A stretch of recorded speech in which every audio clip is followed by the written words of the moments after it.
What is going on, IE Sports Radio fans? It's your boy, the SoCal Saint, back at it again with another live edition of the IE Elite Wrestling Show, your direct feed for all that is professional wrestling on the only network that is your direct feed for all that is sports, IE Sports Radio.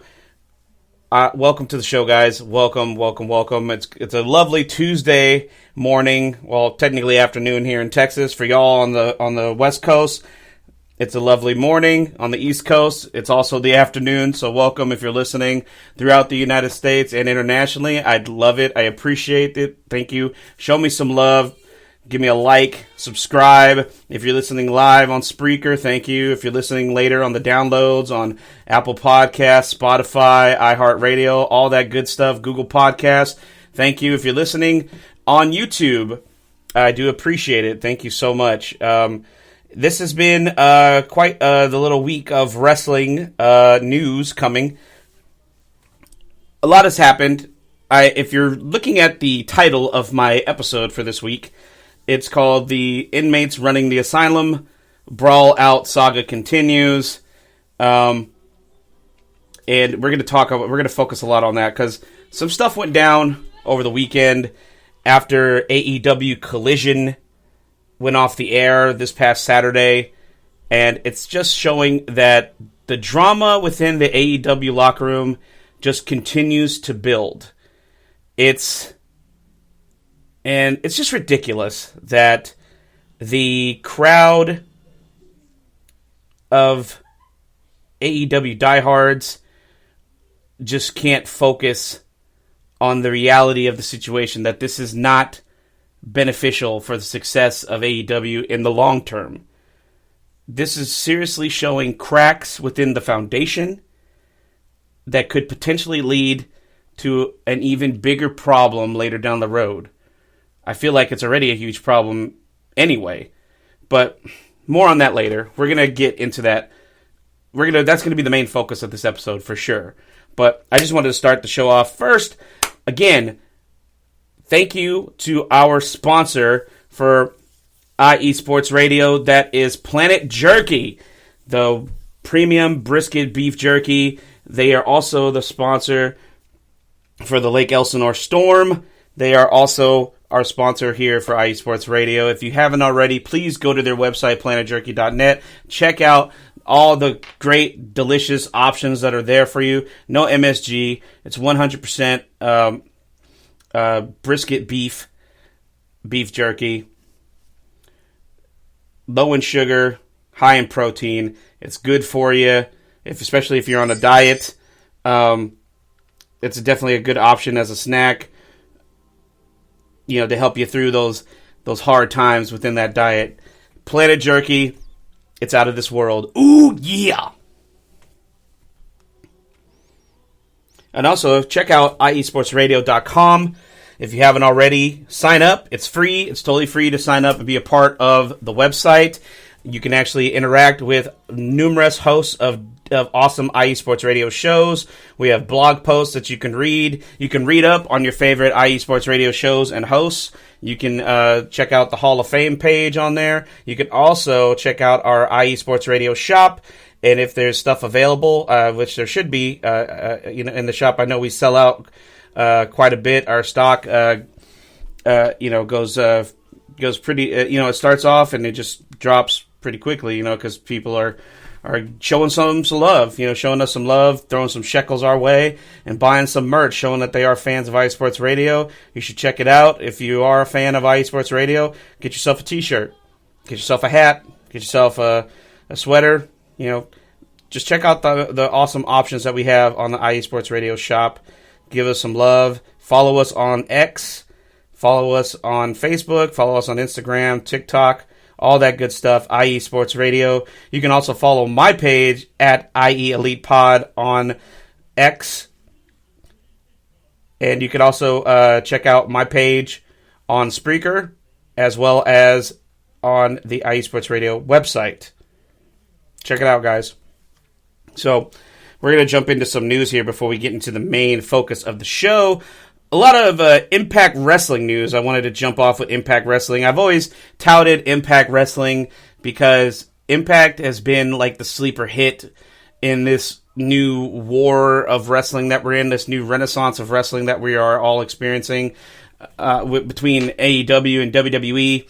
Impact Wrestling has always been there, laying in the cut. And I know I announced last week that Impact Wrestling is going to be having their 1,000th episode celebration here in a few weeks.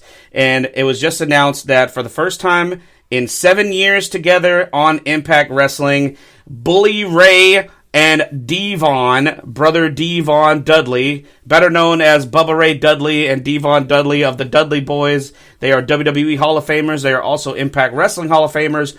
As Brother Ray and Brother Devon, Team 3D will reunite in Impact Wrestling. On last Thursday's edition of Busted Open Radio, it was announced that Team 3D will reunite for the first time for Impact's 1,000th episode on September 9th, 2023 at the Westchester County Center in White Plains, New York. September 9th, Westchester County Center, White Plains, New York. Team 3D, as well as the Beautiful People and Awesome Kong, have already been announced for the 1,000th episode of Impact Wrestling. And you can get your tickets now if you're going to be in the White Plains, New York area. Tickets are on sale at ImpactWrestling.com. Go check it out. It's a monumental moment in Impact. A company that a lot of people thought would have never survived, would have already been long gone and dead, is still surviving, thriving, and creating and fostering new stars and giving a home to stars of yesteryear, showing that they could still have a career in professional wrestling. Kudos to Impact Wrestling. Show them some love and do not miss the 1,000th episode of Impact Wrestling, September 9th. Now we're going to jump around here to New Japan Pro Wrestling. This past weekend, it was the finals of the G1 Climax 2023 tournament. The winner gets a guaranteed IWGP World Heavyweight Championship match next January at Wrestle Kingdom. And it came down to Kazuchika Okada and Tetsuya Naito, one-on-one in the finals of the G1 Climax, and this was a hard-hitting match. I got to see highlights of the match. I didn't get to see the match in full. That's my apologies. It was really hard for me to find a good link for me to actually watch the final, but the Climax highlights that I did see were awesome. Just the bare minimum Japanese strong style type match that you expect from Okada and Naito. Naito took a nasty DDT on the ring apron, the hardest part of the ring from Okada. I did not think he would get up from that. I don't know what it is that Japanese wrestlers do, but they definitely strengthen their necks to the point where they can handle this terrible type of wrestling style that they do. I feel like the longevity of their careers has got to be shortened somehow by the way that these guys definitely beat the living hell out of each other.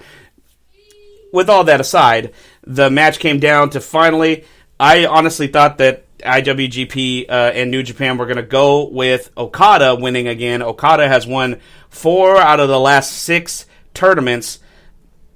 I believe. I think it was, 4 out of the 6 tournaments that we've had in the last few years. But somehow, some way, Naito pulled it out, and Tetsuya Naito defeated Kazuchika Okada to win the G1 Climax tournament. Naito has a guaranteed World Heavyweight title match against Sanada at Wrestle Kingdom. Unless Sanada somehow loses the title between now and January, I see that the main event is set in stone as Naito and Sanada for the IWG World Heavyweight Championship. And just a shout out to Eddie Kingston, the current NJPW Strong Champion. He lasted pretty far into the tournament. He did not make it to the semifinals, but he made it through to the quarterfinals and lost to Will Ospreay. He lost to Evil in the quarterfinal or semifinal qualifying match. But he put on his Twitter, X, on his X page, that he was very grateful to New Japan Pro Wrestling and the Japanese audience for embracing him. It was a dream of his to always compete in the G1 Climax. He has actually achieved a dream of his, which is awesome to see. So kudos to Eddie Kingston for actually living a dream that he's always wanted. Hell, he even became a champion during the run in the G1 Climax. So kudos to Eddie Kingston. He should be back within Ring of Honor and All Elite Wrestling here shortly, I assume, unless he's staying in New Japan until, if and when he's due to drop the NJPW Strong Championship. So we'll see about that. Real quick, I just wanted to make a shout out. I'm going to delve off to the side here for a minute away from wrestling. Just wanted to show love and give just a big shout out to the Who Dat Army, the Big Easy Mafia. Who Dat? Who that saying they gonna beat them Saints? Who that? Who that? Who that saying they gonna beat them Saints? Not the Kansas City Chiefs. Yeah, I know it's preseason. I don't give a fuck. My Saints pulled it out this past weekend, defeating the Kansas City Chiefs 26-24. Awesome to see. The Saints are looking pretty damn strong. I know it's just the first game. I'm not trying to get ahead of myself. I'm not trying to be one of those fans, but damn, I gotta show love to the New Orleans Saints. We're looking pretty damn tight right now. Just got to say, I have to say it. We're looking pretty damn good. Just wanted to throw that out there for anyone listening. Let's move on. Some more wrestling news here, guys. So this is actually local. So if any fans are listening here local in the DFW area, this is a big, big event that's been announced by William Lou Lamont, a.k.a. Lou Gotti Starrett, here in the independent wrestling scene of the DFW area. DFW All Pro Wrestling. He is the trainer and owner of DFW All Pro Wrestling. They're going to be having a training seminar with special guest Evolve owner, former ECW writer, former WWE consultant, and former Ring of Honor half-owned. I believe he half-owned Ring of Honor at one point. Co-owned Ring of Honor at one point and was a head writer for Ring of Honor as well back in their pre-AEW days.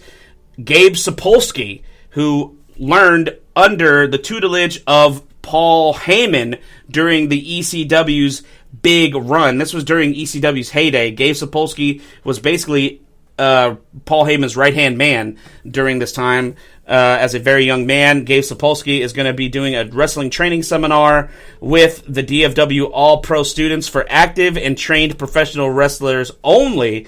It's your chance to learn from and participate in scouting tryout with the leading scout in our industry today, Gabe Sapolsky. It's going to be coming to you live Saturday, August 26, 2023, from 10 a.m. to 2 p.m. at the DFW All-Pro Wrestling Academy in Haltom City, Texas. That is literally 10 minutes, 15 minutes in traffic from my house. Serious inquiries only, as we have limited spots available by messaging the DFW All-Pro Wrestling Academy page on Facebook or via email at dfwallprowrestling@gmail.com. So if you are wanting to join this Wrestling Academy seminar with Gabe Sapolsky, it's going to be a lecture, a Q&A session, tryout matches. Admission is $99 only. It's a seminar and scouting tryout. If you're listening live to my show now and you are a professional wrestler trained in professional wrestling and you live here in the DFW area, please do yourself a favor and check this out. It's a once-in-a-lifetime event. This guy has trained... I wouldn't say trained, but this guy has found and molded and shaped some of today's wrestling stars. He was definitely one of the first promoters that gave Matt Riddle, who was a WWE superstar, a chance whenever he went from the world of MMA to professional wrestling. Same with Gunther. He brought in Keith Lee, who wrestles for AEW at Evolve. This guy knows and has an eye for talent. It would definitely be beneficial, I would say, to anyone's young career in professional wrestling to listen and learn, ask questions, just listen and just soak up all of that knowledge from Gabe Sapolsky. Again, that's going to be August 26th. $99 is the admission fee. Check it out. Follow them at DFW All Pro Wrestling on their Facebook page or hit up dfwallprowrestling@gmail.com.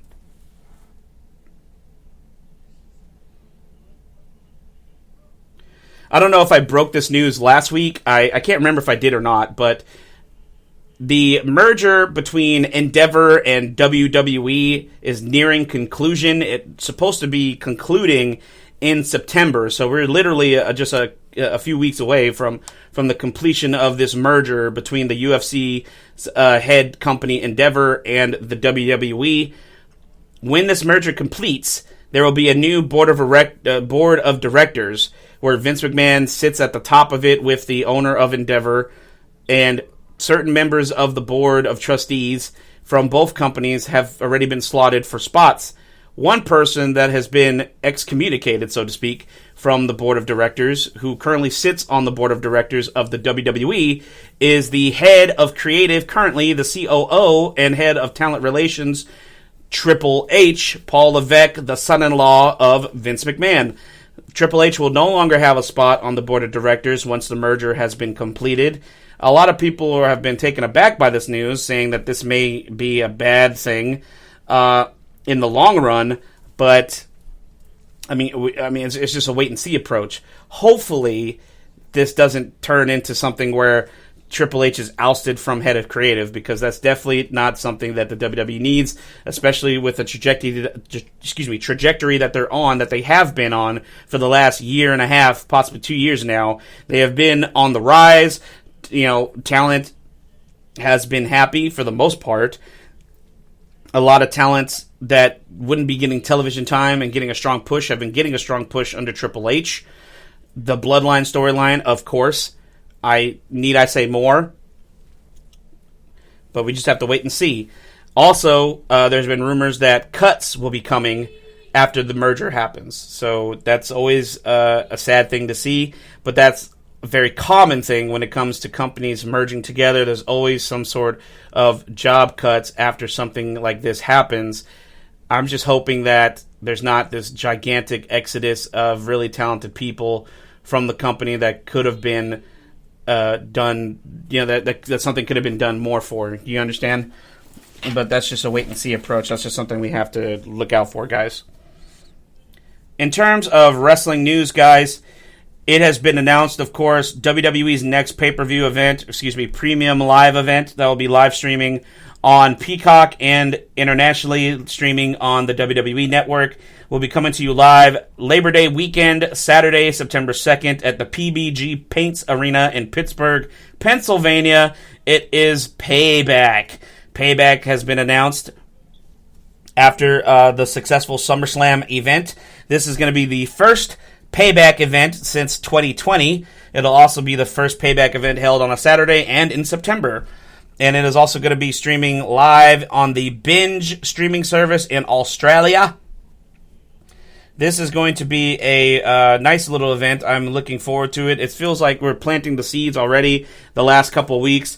On Raw, I feel we already have a guaranteed main event match between Shinsuke Nakamura and Seth Rollins for the World Heavyweight Championship. It hasn't been officially announced, but after last night on Raw, when Shinsuke explained just briefly, straight to the point, I want the world title, I'm going to win the world title.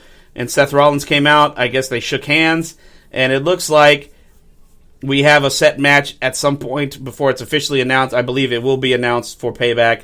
Rollins and Nakamura for the World Heavyweight title. I feel like now we're moving on to a feud between Cody Rhodes and Finn Balor of the Judgment Day. And last night on Raw, it looks like the Judgment Day is scouting, and we may have a new member in the protege of Finn Balor from his time in the Ireland British wrestling scene, JD McDonough. JD McDonough showed up last night assisting the Judgment Day in a beatdown of Sami Zayn and Cody Rhodes. It looks like the numbers of the Judgment Day are now growing. Possibly. It hasn't been officially said, but it looks like they're growing. But we shall see. You got to tune into Raw next week to find that out. Speaking of things that you can't miss, this past Friday night on SmackDown was the aftermath of SummerSlam, was the fallout from SummerSlam and the tribal warfare that took place between Roman Reigns and Jey Uso, the shocking turn of Jimmy Uso. Jimmy Uso showed up on SmackDown to explain himself. He was not realigned with Roman. He is not realigned with his younger brother Solo or the wise man Paul Heyman. He laid it out clear as day in, face-to-face, one-on-one with Roman. Jey Uso came out to hear this explanation. And the explanation that Jimmy gave was, I did this because I didn't want you to turn in to him. That was the explanation he gave. He did what he did because he didn't want to see his brother turn into the economical, the psycho, egocentric, dominant Roman Reigns. He didn't want him to turn into the next tribal chief. That was the explanation he gave. Jey appeared to understand somewhat. Not before he gave a super kick to his brother Solo, to Roman. He took out Roman with a spear. And then when it looked like he was going to forgive his brother Jimmy, boom! Super kick to the face of Jimmy. Jey turned to the camera and said, I'm out the bloodline. I'm out of SmackDown. And I'm out of WWE. Deuces. And he left through the crowd with 2 fingers in the air. Was this the last time we see Jey? Possibly. I think it's a good way to keep Jey off of television until the Royal Rumble. I would say the best thing for them to do is to keep Jey off of television until the Royal Rumble. Have him return at the Rumble to set up this dream match between the Usos, Jimmy and Jey, for WrestleMania. I don't want them to have this match any time now. This has to have a build. This has to grow. And the only way for this to end is in a brother versus brother match at WrestleMania. Many brother versus brother matches have taken place at WrestleMania because that is the apex, that is the epic finale of any feud. Bret versus Owen. Matt versus Jeff Hardy. And now we're going to get Jimmy versus Jey. WrestleMania in Philly is where it needs to happen. And speaking of WrestleMania, if you guys don't already know, in just 3 days, this Friday, August 18th, tickets officially go on sale for WrestleMania 40 next year in Philadelphia, Pennsylvania. That's going to be live at the football stadium. I don't recall the name at the moment. I apologize. Where the Philadelphia Eagles play. WWE returns to Philly for WrestleMania in the biggest stadium possible in Philly. The last time WrestleMania was in Philly, it was in the First Union Center, I believe it's what it was called. I may be wrong.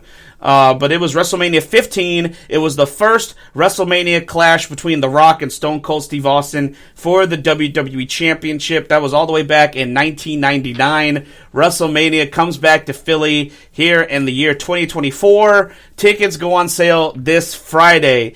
This is the time where you put that tax return to good use if you're still saving it. If you got some savings in your shekels, time to log into that savings account and get those tickets, that airfare, that hotel room for WrestleMania next year. WrestleMania 40. It's the 40, WrestleMania 40, and in the city of brotherly love, Philadelphia, Pennsylvania. And we're going to take a quick little break, guys. We will be back here shortly with some more Impact Wrestling news before we delve into the main issue that I've got with All Elite Wrestling and that fucking money mark, that joke of a boss, Tony Khan. We'll be back.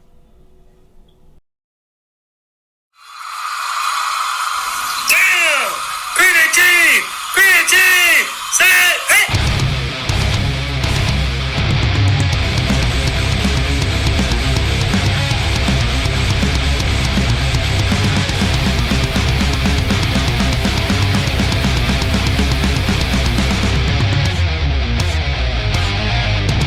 What's going on, football fans? This is me, your boy Larry B, inviting you to join myself, Callum Reynolds, Mike Pat, and John Felipe for one of the most electrifying football shows you have ever heard. 3 and Out, right here at IE Sports Radio. Recap of the week before, a preview of what's to come, and of course, 3 hardcore head-to-head prime-time face-offs each week. You don't want to miss it.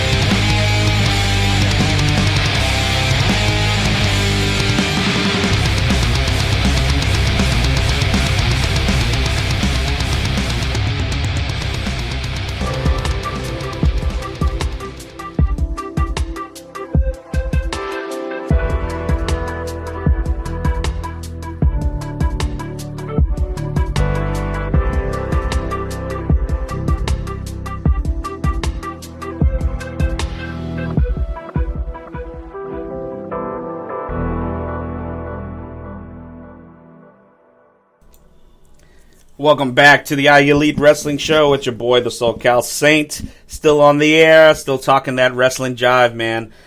It is your direct feed for all that is professional wrestling on the only network that is your direct feed for all that is sports, IE Sports Radio.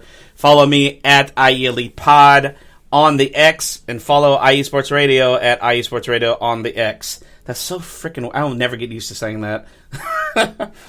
Well, all right, guys, so we're going to jump into some wrestling news. We got a big event coming up here towards... actually, it's going to be this weekend. I thought it was actually next weekend, so my apologies. But it's actually this coming weekend. It'll be streaming live on the Fight TV app. That's FITE app, Fight TV app. It is the co-promoted wrestling event. I'm actually looking really forward to this. New Japan Pro Wrestling and Impact Wrestling present Multiverse United 2, For Whom the Bell Tolls. And speaking of Philly, this is actually going to be live at the 2300 Arena in Philadelphia, Pennsylvania, better known to wrestling fans as the former ECW Arena. That's right, it's going to be live at the ECW Arena, the 2300 Arena. Now, that's the official name. This is the second Multiverse United event. The first one took place in Dallas, Texas last year on April 1st, 2022. At the Fairmont Hotel in Dallas, Texas. And then they had, well, that one was called the Multiverse of Matches. The official first Multiverse United event actually took place this year on March 30th at the Globe Theater in Los Angeles, California. This is going to be the second Multiverse United event. And these are the matches that have been announced so far. A really strong card, I have to say. On the pre-show, we will have a 6-man tag team match. Joe Hendry, Yuya Uemura, and Heath will be taking on Rocky Romero and 6 or 9, Ryusuke Taguchi and Master Wato in a 6-man tag team match. And we have a one-on-one match for the Impact Digital Media Championship. Kenny King defends the Digital Media Championship against Yoshinobu Kanemaru. And then we get to the main card, guys, in a scramble match. This is going to be a high-flying event. You don't want to miss this match for sure. This will definitely be a really hot match. I hope they start the night off with this match.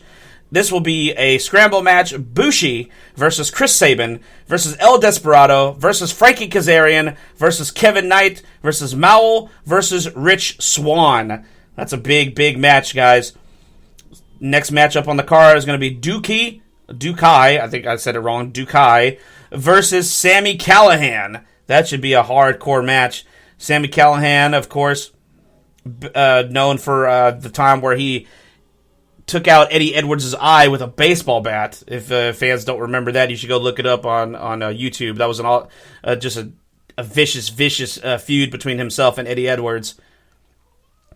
Next up is a tag team match. It'll be Lio Rush and Trey Miguel of the Rascals taking on Hiromu Takahashi and Mike Bailey. A 4-way match for the Strong Women's Championship, the NJPW Strong Women's Championship. Julia defends the Strong Women's Championship against Deanna Peruzzo, Giselle Shaw, and Momo Kongo. In a big tag team match, TMDK, the the New Japan World Television Champion, Zack Sabre Jr. and Shane Haste take on Moose and Eddie Edwards. And these are the two big main event matches that have been announced. This is huge. 12-man, yes, you heard me right, 12-man tag team match. Bullet Club, Kenta, the tag team of ABC, Ace Austin and Chris Bay, and the Bullet Club War Dogs, Alex Coughlin, Clark Connors, and David Finlay take on The World. El Phantasmo, Josh Alexander, PCO, the DKC, and Gorillas of Destiny reunite Tama Tonga and Tanga Loa. 12-man tag team match. Bullet Club versus The World. This is going to be a huge, huge, huge match. I'm really looking forward to seeing this. And in the main event for the Impact World Championship, Alex Shelley, one half of the Motor City Machine Guns, defends the Impact World title against the ace of New Japan Pro Wrestling, Japanese wrestling legend, hell, wrestling legend in general, Hiroshi Tanahashi. Man, that's going to be an awesome, awesome dream match to see Shelley and Tanahashi going one-on-one inside the ECW arena. And fans, if you can't be there live in Philadelphia to witness this, you can also buy this event on the Fight TV app. I don't have the price in front of me, which I apologize. I believe it should be between $30 and $40, if not a little less than that, honestly. But do check it out. Impact and New Japan Pro Wrestling present Multiverse United 2, For Whom the Bell Tolls, live August 20th from the 2300 Arena in Philly, Pennsylvania. And now we're going to move on to something that needs to be discussed. We're going to be talking about AEW. So before we get into the nitty-gritty of it all, it was announced this past week that the next pay-per-view event after All In London and All Out will be taking place live Saturday, November 18th. And it has been announced tickets will be going on sale soon. If you're a fan of All Elite Wrestling and you live in the Los Angeles, California area, SoCal, baby, my old stomping grounds, it'll be live from the Kia Forum. That really sucks to say because I grew up knowing it as the Great Western Forum. The Kia Forum now will be showcasing AEW's November pay-per-view event, Full Gear.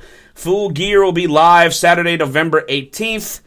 At the Kia Forum in Los Angeles, California. It has not been announced when tickets go on sale, but as soon as they are, I will announce it here live on the show. So be on the lookout for that, guys. All In is taking shape. We are just mere 2 weeks away from Sunday, August 27th, the quote-unquote the biggest event in wrestling history. That is the tagline for AEW All In London, live from the Wembley Stadium in London, England. These are the matches that have been announced so far. For the pre-show, for this I don't know what the hell this doesn't make any sense to me. You put your two main eventers in a pre-show match, which, God forbid, anything could go wrong because it is wrestling. Anything could go wrong at any point during this match, which would definitely fuck up the main event for the show later on that night. This is going to happen on the pre-show, on the All In 0 hour. Aussie Open, Mark Davis and Kyle Fletcher will defend the Ring of Honor World Tag Team titles against All In's main event, Better Than You, Baby, the AEW World Champion MJF and Adam Cole. That's on the pre-show. Before later on in the evening, it'll be a one-on-one match for the AEW World Championship. MJF defends the AEW World title against his tag team partner, Adam Cole, baby. Next match has finally been made official. They made the challenge on Collision on Dynamite this past Wednesday. They accepted. For the AEW World Tag Team titles, it will be round 3. Each team has a win against each other, 1-1. This is the rubber match. FTR, Dax Harwood, and Cash Wheeler defend the AEW World Tag Team titles against the Young Bucks, Matt and Nick Jackson. In a 4-way match for the AEW Women's World Championship, there have been qualifying matches for this match. They have one more to be decided, which will happen this coming Wednesday on AEW Dynamite, Fight for the Fallen. That is the tagline for this episode of Fight for the Fallen. For AEW Dynamite, because all the proceeds from this upcoming event, this coming Wednesday, in Nashville, Tennessee, will be going to the relief efforts for the terrible wildfires in Maui. So that's actually a really good thing to hear. All the proceeds will be going to the Maui Food Bank for the 2023 Hawaii wildfires. So good on AEW for doing that. That's really cool to hear. The finals of the qualifier match for the final qualifier match for the AEW Women's World Championship match at All In takes place this Wednesday. Dr. Britt Baker, DMD, takes on the returning Bunny, formerly known as Allie. The Bunny will be challenging Dr. Britt Baker to get a spot, the final spot, for the 4-way match at All In. Right now, the match contains the champion, Hikaru Shida, defending the title against Toni Storm, Soraya, and either Dr. Britt Baker or the Bunny. just to delve into it, more matches that were announced for this Wednesday's Dynamite Fight for the Fallen will be Darby Allin and Nick Wayne taking on the Gates of Agony, Khan and Toa Leone. Orange Cassidy defends the AEW International Championship against Wheeler Yuta. The Acclaimed, Anthony Bowens and Max Caster take on a team that has yet to be announced. And the Young Bucks, Matt and Nick Jackson, will be in action taking on the Guns, Austin and Colton Gunn of Bullet Club Gold. And in the main event of the event, which is taking place in his backyard in Nashville, Tennessee, at the Bridgestone Arena, in a Texas Chainsaw Massacre death match, which doesn't make any fucking sense because it's happening in Tennessee. It doesn't make any sense. It's happening in Nashville, and you're calling the fucking match the Texas Chainsaw Massacre death match? It doesn't make any sense. Just saying. The only reason why they're calling it that is because apparently the new Texas Chainsaw Massacre video game that's coming out for Xbox is sponsoring this match. That's the only reason why it's called the Texas Chainsaw Massacre Death Match, which is happening in Nashville, Tennessee. Not Texas, Nashville, Tennessee. Anyway, that's beside the point. Jeff Jarrett will be taking on Jeff Hardy in the Texas Chainsaw Massacre Death Match. That's this Wednesday on Dynamite. None of that is happening at All In. I got trailed off because I was talking about the qualifier matches for All In for the women's title match. Another match that was announced for AEW's All In London. It is a tag team coffin match. Darby Allin and Sting will take on Mogul Embassy, AR Fox, and Swerve Strickland. I'm actually really happy to see that. AR Fox getting his due. Swerve Strickland getting their due. Going to be wrestling in front of the biggest crowd they've ever wrestled in front of. Same with Darby Allin. Sting has definitely wrestled in front of huge crowds like this before. This is a no-brainer for Sting, but it's nice to see young talent getting to shine in front of a large crowd like this. And, of course, I've already said the main event, of course, MJF, Adam Cole for the AEW World Championship. Another match that has been touted but has not been officially made as of yet is, of course, Samoa Joe versus CM Punk. Samoa Joe laid out the challenge to Punk.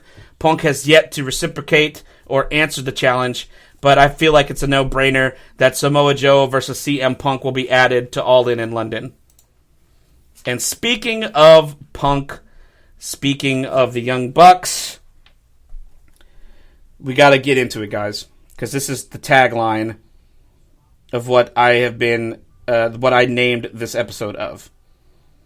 So, I said the inmates are running the asylum. So, I don't even know if I even got to talk about what happened a couple weeks ago. If you're a wrestling fan like I am, I mean, very passionate, very into the world of professional wrestling, whether it's the mainstream wrestling companies like WWE, like AEW, or the indie scene, which I try to keep my ear to the ground and really know about what upcoming talents and who has been a legend on the independent scene. Women's wrestler LuFisto has been a constant in the indie scene of women's wrestling for God knows how long, for probably since I was in my late 20s, maybe even longer. She's a very great wrestler, has never had her due, and apparently she thought she had her due until the toxic women's locker room of AEW put that to an end. So this came out a couple weeks ago. I don't know if anybody was listening or seeing all the posts on X, but there was this whole drama between the AEW's locker room and LuFisto. A lot of AEW diehards came attacking LuFisto to the point where she had to delete her account because, of course, the best way to handle the situation is to lob horrible insults and death threats at someone because they made fun of your company or you feel like you have some sort of ownership to a company that you don't, that you're paying to be a fan of, so to speak, which you're not. You know what I mean? You have no ownership to a company whatsoever. You're just a fan. You pay your money to sit in the crowd. You pay your money to watch it on pay-per-view, and that should be the end of it. This tribalism is getting out of fucking hand. It really is. These fucking AEW fans piss me off. I'm about to go on a rant. The black sheep of the IE Sports Radio family is about to go on a fucking shoot. So let's shoot. I'm so sick of AEW fans having this higher than the mighty, higher than thou attitude. You know what I mean? Like, they just have all this, like, oh, the WWE this and that, and no, you can't be wrong, and the crowd is, you know, like, they have this just ridiculous attitude towards anyone that has any sort of criticism to AEW. Apparently, AEW can do no wrong. AEW sits on a pedestal above all. That's not the case. No. Okay. This is not the first time someone has spoke out about the AEW locker room, women's locker room in particular, being toxic. All the shit that happened with Thunder Rosa a while back, all the drama with that, and Britt Baker, and all the drama now with Lufisto in the AEW locker room. Apparently Ruby Soho is involved in that. It's petty. It's really ridiculous. And not only that, now it's just continuing because the drama has never been resolved between the Brawl Out from last year. The Brawl Out fiasco has never been addressed and apparently never will be if Tony Khan allows this bullshit to continue. This type of shit would not happen in the WWE, guys. This would not fly. Vince would put a fucking kibosh on all this. He would either fire someone or have them go in a room and get their shit together. Let's squash it and let's make some fucking money. Vince was smart enough way back in the day when the whole Matt Hardy, Lita, Edge fiasco happened, when it was brought to light that Lita had an affair with Edge. Not wrestling-wise, real life. Matt Hardy didn't handle it well, which, I mean, I don't blame him. I probably wouldn't have either. But that turned into a real-life fiasco. Matt got fired because he brought it to life. The fans were pissed, calling for Matt Hardy to be rehired. Vince did what he thought was best for business, and he rehired Matt Hardy because he saw that this could potentially turn into dollars. They had to, whatever differences they had, Matt and Edge, Lita, they all put it aside and agreed to work professionally within the system and have this feud. Did it end well? Was it a great feud? Whatever. I mean, they had some great moments out of it. It definitely didn't benefit Matt in the long run, but Matt got his job back because of it, and they were able to squash it.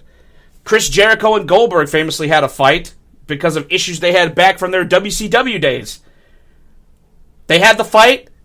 It happened. It was it. They squashed it, and they made money. They had a match at Bad Blood that same year in 2003.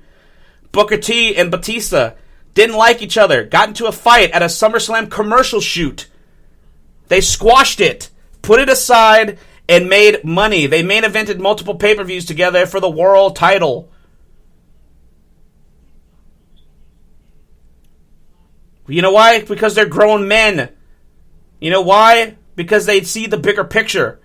And the bigger picture is not their ego, their pride. The bigger picture is the company and its success. Because when the company is a success, you're a success, you make money. Your career has longevity. Your career grows. Your bank account grows. What should be happening at All In should be a six-man tag. It should be CM Punk and FTR against Kenny Omega and the Young Bucks, the Elite. That is what should be happening. But you know why? The Young Bucks are fucking man-children who probably have never been punched in their life. The first time they ever got fucking hit for real, they couldn't handle it. They're crying, putting their fucking dicks between their legs, and saying, nope, I don't want to do that. Fuck CM Punk. Nope, keep him away from us. No, I'm going to have my lawyer talk to you. No. Kenny Omega apparently is just joining them too. He's fucking running like a scared dog with his tail between his legs too. But this is becoming a bigger problem. And this is why. This is now the drama that happened this past Saturday after Collision. Apparently, over the last couple weeks, Ryan Nemeth, who is the real-life brother of WWE's Dolph Ziggler, Matt Hardy, and Christopher Daniels, who is the head of AEW Talent Relations. He's an office management. Are reportedly among those that CM Punk has essentially banned from attending Collision events. How does a wrestler, CM Punk is not an executive. CM Punk does not have any executive power within the company, far as I know, far as we as fans know. He has the power to say, you're not, you can't be here, and you definitely can't be here. Get the fuck out. How is that even right? How is that even right? Can you even imagine if this type of shit happened in WWE? If, like, hell, let's take it back to the Attitude Era. What if fucking Stone Cold Steve Austin at the heyday of his fucking popularity, of his fucking just his legendary run, he was just like, I don't like that guy. Get him the fuck out of here. He can't be here. He can't be on Raw. I don't like that guy. He needs to go to the other side of the arena. I don't want to see him. That shit wouldn't fly. No matter how popular, no matter how much money Stone Cold Steve Austin was making for the WWE, Vince would not allow that type of shit to happen. It's just ridiculous. And it definitely wouldn't happen now. You wouldn't see Roman doing that type of shit. Vince wouldn't fucking allow that shit. No matter how popular Roman is, no matter if he's the guy. What if Cody tried that shit? And Cody's like the guy now too. He's one of their top talents, one of their highest drawing talents.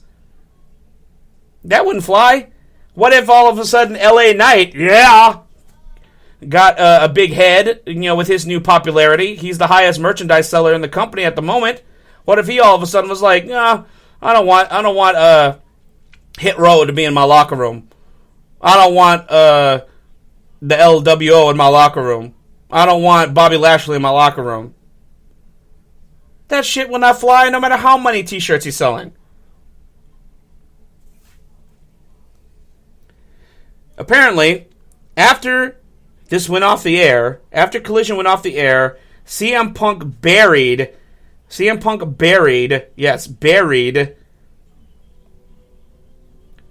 Hangman with a scathing promo that he committed.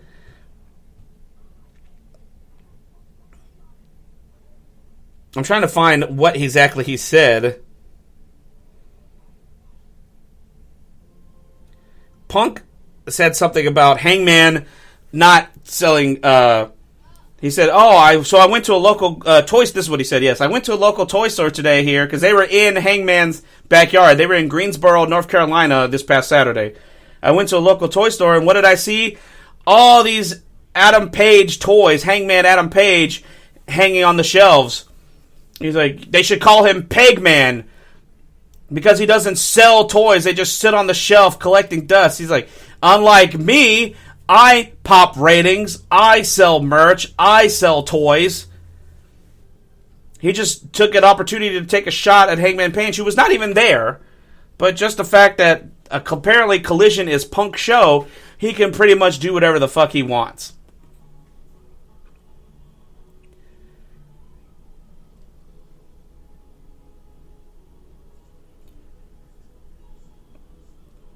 And look at this drama here. This is more to it, okay? Here we go.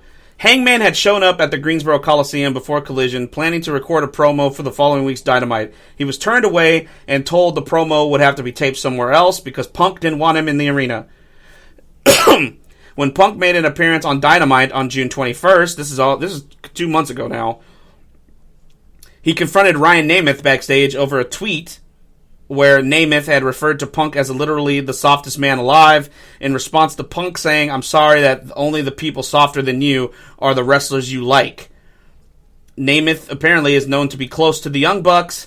On that Dynamite, Punk confronted Nemeth in the locker room and cornered him, got inches from his face, and angrily and aggressively asked if he had a problem or if they needed to settle things outside.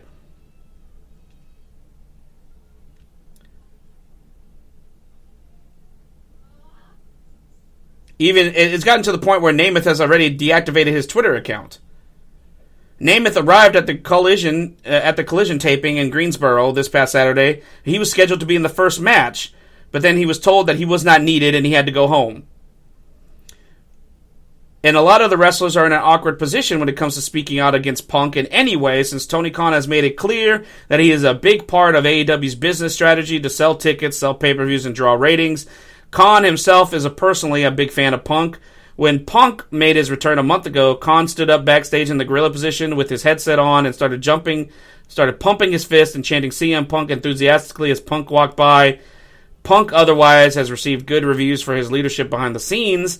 He is fiercely protective of Collision being a low-drama environment, which is why he doesn't want wrestlers he perceives as disloyal or too closely aligned with the elite crew to be backstage at Collision. Punk sees Collision as his show and his chance to provide the type of leadership that is critical of the executive vice presidents not providing on Dynamite, but that has extended to Punk having essentially veto power over who can be present and who cannot be present backstage at Collision events. Okay, so now this begs the question. Who is running the company? Is it Tony Khan? Is it the Elite? Or is it CM Punk? Because apparently Tony Khan is just a fucking money mark. Tony Khan has got daddy's bank account bankrolling this entire thing, and Punk and the Young Bucks and Kenny Omega are just along for the ride because they see a guy with endless funds that doesn't apparently give a flying you-know-what. And that is not how you run a company, a successful company. Yes, they have a large event that's about to take place. They've probably sold more tickets than any time ever, than any other event they've ever had in their short history. But the cracks are forming. The cracks are already there in the foundation of this company. If this continues to take place, it's not going to benefit anyone. And it will lead to the detriment and possibly the downfall of AEW in the long run. Cracks in a foundation form, and they only take so much for it to break down. If Tony Khan doesn't grow some fucking balls and get a hold of this situation, if he doesn't get these 4-5 men, including Adam Page, in a room to just fucking just air out their grievances and just get to the bottom of the bullshit, this is not going to be a good thing. It's just going to get worse. It's going to build, it's going to grow, it's going to fester until it's too fucking late. Punk's not going anywhere, and neither are the Elite because they just re-signed a multi-year contract. So how are you supposed to keep these guys apart forever? It doesn't make sense. You're supposed to be dealing with adults, grown men, but no, you're dealing with fucking children. Children. Because this is how children act. Oh, I don't want to play with you, so you're not allowed to be here. Well, you know what? You're not allowed to be on my show either, so nah. That's what it sounds like. It sounds like two fucking, not even children. Hell, it sounds like toddlers fighting. And Tony Khan is the biggest fucking toddler of them all, just letting it happen.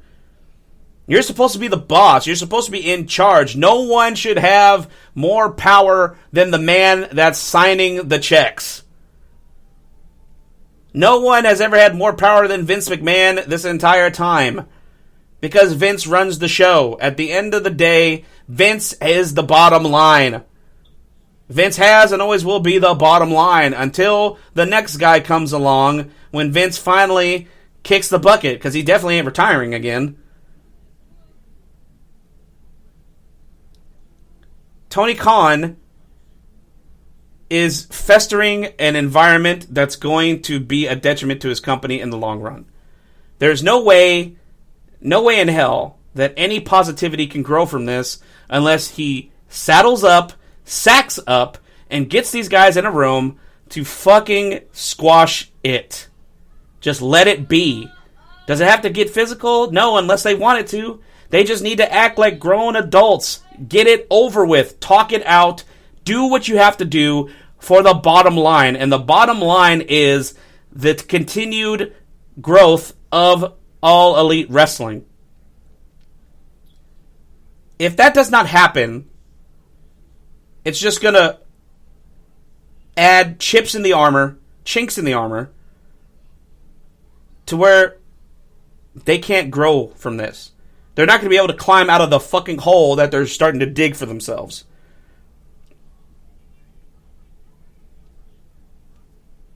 And that's my 2 cents on that. Well, I hope you guys enjoyed this episode. I know the last part of it was a long-ass rant, but it had to be said because this has been like on my mind since this past Saturday when that video went live of Punk saying all that shit about Hangman. It's just getting old, man. This is getting really fucking old to continually seeing everything just getting worse and worse with this situation. There has to be a resolution. And there has to be one now. And that's coming from a fan's perspective. With that, guys, I hope you enjoyed this episode of the IE Elite Wrestling Show. Please do not forget to check out Planet Jerky, planetjerky.net. It is the sponsor for All Elite. It is the sponsor for the IE Sports Radio. In turn, it's the sponsor for this show, IE Elite Wrestling. Check them out at planetjerky.com. Buy yourself some awesome jerky. It's the jerky that's out of this world. Ooh, yeah. Check us out on Twitter, X, at IE Sports Radio and at IE Elite Pod. Follow us. Check out the shows.